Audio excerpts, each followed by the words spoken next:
Northern Avenue, Yerevan, this is CivilNet's Daily News Digest. I'm Maria Titizian, and here are the top stories from Monday, February 24. Opposition to the controversial pension law gains momentum as protesters storm an international conference and then stage an enlightenment march.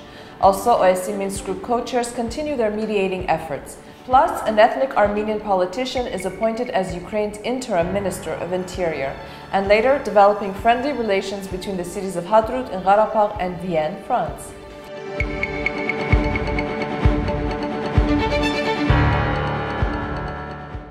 On Friday, approximately 50 protesters of the Dem.am movement stormed the third annual International Pension Conference, which was attended by Prime Minister Sarkisyan, U.S. Ambassador John Heffern, USAID Armenia Mission Director Karen Hilliard, and high-ranking government officials and businessmen. According to CivilNet's correspondent, the protesters began shouting and demanding the pension law be revoked. The organizers called off the conference, stating it was impossible to continue. The third annual pension conference, titled New Pension System, Opportunities, Challenges and Expectations, was organized by the Pension System Awareness Center Foundation under the leadership of the Ministry of Labor and Social Affairs of Armenia, with the support of USAID-funded Pension Reform Implementation Program. In his speech at the conference, U.S. Ambassador Heffern voiced strong support for the controversial pension system. Later on Friday evening, Dem.am organized what they called an enlightenment march through the center of Yerevan. Hundreds of citizens affected by the new law joined the organizers with flashlights, bicycles, dogs, drums, and children to underscore their disapproval with the new law, which will force them to join a mandatory pension plan that will see 5 to 10% of their wages deducted. CivilNet live-streamed the rally. Take a look at some of the images.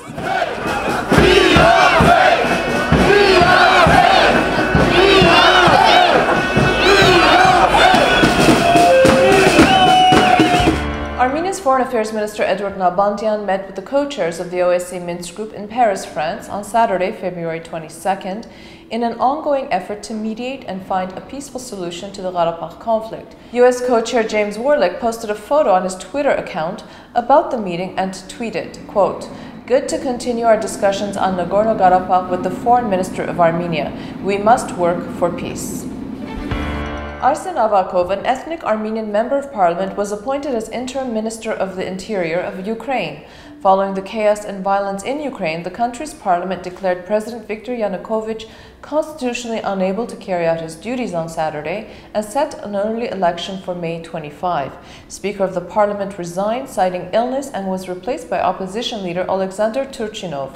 Also on Saturday, former Prime Minister Yulia Tymoshenko was released from prison and spoke to thousands of her supporters at the Euromaidan. The same day, Stefan Füle, the EU Commissioner of Enlargement and European Neighborhood, tweeted the following: "Historic day for Ukraine. In the coming days, it is essential to balance need for justice with spirit of compromise and unity."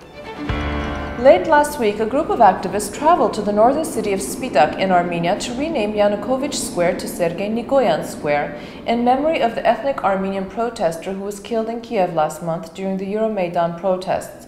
The square, named after the now embattled President Viktor Yanukovych, was inaugurated in 2008. The Ukrainian president was even declared an honorary citizen of Spitak for his efforts to help the city following the 1988 earthquake. The mayor of the town, Republican Party member Gagik Sahagyan, condemned the initiative by the activists, calling their action vandalism. The towns of Hadrut, Nagorno-Karabakh, and Vienne, France, signed a declaration of friendship in Vienne on Friday. Karabakh's Minister of Culture and Youth Affairs, Nerine Aghabalyan, who was in France on a working visit, and Mayor Jacques Remier of Vienne signed the declaration. The document welcomes the continuing efforts of Nagorno-Karabakh in creating and developing a free and democratic society, considers the isolation of the people of Karabakh unacceptable, and aims to develop friendly relations between the two cities by boosting cooperation in education, culture, and sports. In 2013, a similar declaration of friendship was signed between the village of Marduni in Karabakh and the French town of Les Pins-Mirabeau.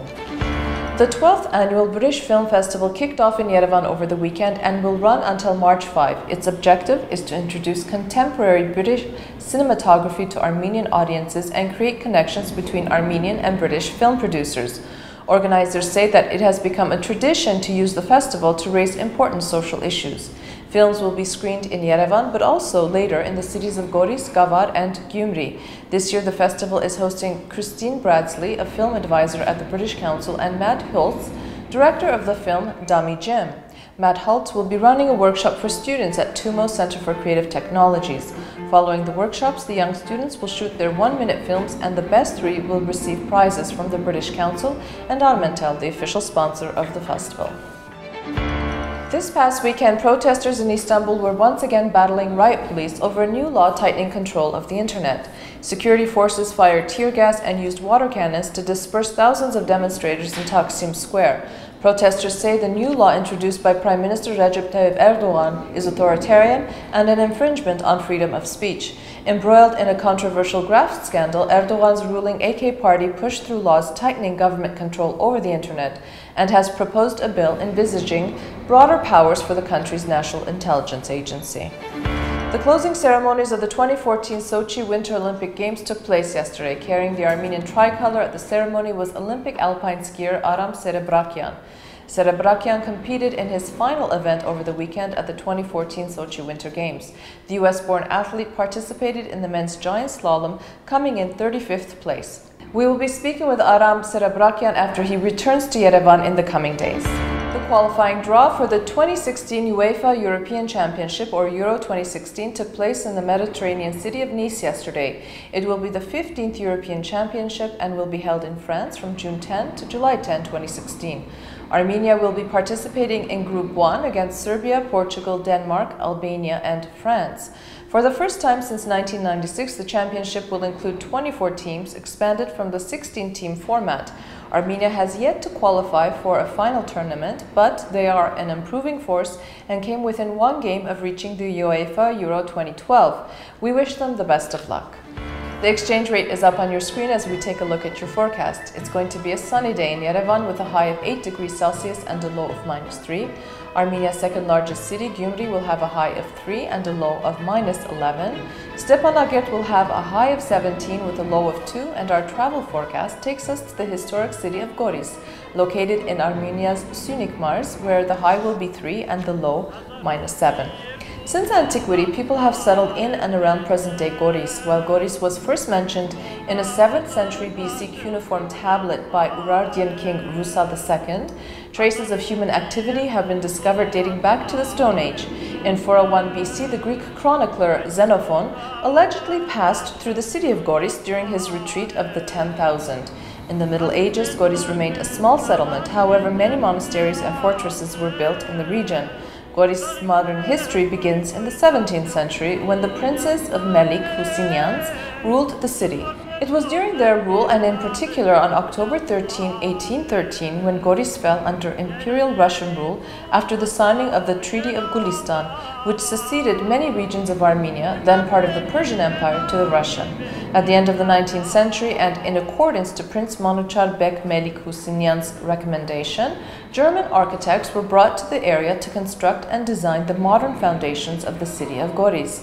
This greatly helped in developing the city's cultural and economic spheres. Although Goris underwent political turmoil early in the 20th century, today it hosts a population of approximately 23,000 people. Goris is surrounded by some of the most beautiful architecture in Armenia. Sandwiched between the Zankezur Mountains and positioned between the Goris and Vararak rivers, Goris is incredibly rich in natural landscapes, flora, and fauna. Natural stone pyramids are located nearby, and the cave city of Khunzores is located about 15 minutes away. Some historical sites located near Goris are Karahunj, one of the oldest Stonehenges in the world, and the 4th century St. Gayane Basilica. And for our viewers who've been hearing all of this racket as we're taping, just wanted to let you know that city officials and administration are tearing up Northern Avenue, where our office is located, and construction has been ongoing for the past week, so we apologize for the noise. And that is our digest for this Monday, February 24. We leave you with Kusan Ashot's Sunyans Sarer. Enjoy, and I will see you back here tomorrow.